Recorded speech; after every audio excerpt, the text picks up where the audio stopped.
Welcome আমার নতুন ভিডিওতে। আমি কড়াটা বসিয়ে দিয়েছি, গরম হয়ে গেছে। তেল দিয়ে দেবো, চিংড়ি মাছটা হালকা করে ভেজে নেব শুধু লবণ দিয়ে। একটু অল্প করে লবণ দিয়ে দিলাম, এই লবণটা দিয়ে হালকা করে ভেজে নেব।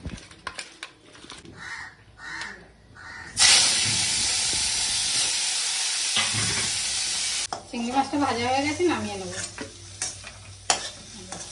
মালাইকারিটা করার জন্য গরম মশলা, তেজপাতা ফোড়নে দিয়ে দিলাম, সরষের তেল দিয়ে দিলাম,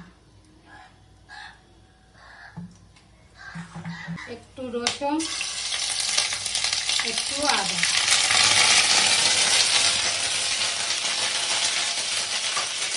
বাটা। চিংড়ি মাছগুলো দিয়ে দিলাম, মশলাটার সাথে একটু নেড়ে দেবো। এবার নারকেলের দুধটা দিয়ে দেবো,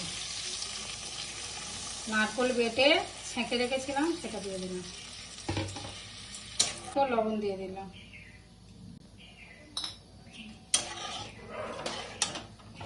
সেটা দিয়ে দিলাম,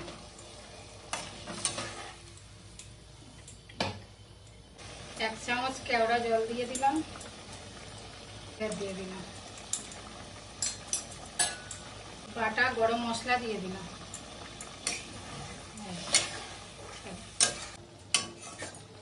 চিংড়ি মাছের মালাইকারিটা হয়ে গেছে, এবার নামিয়ে নেব।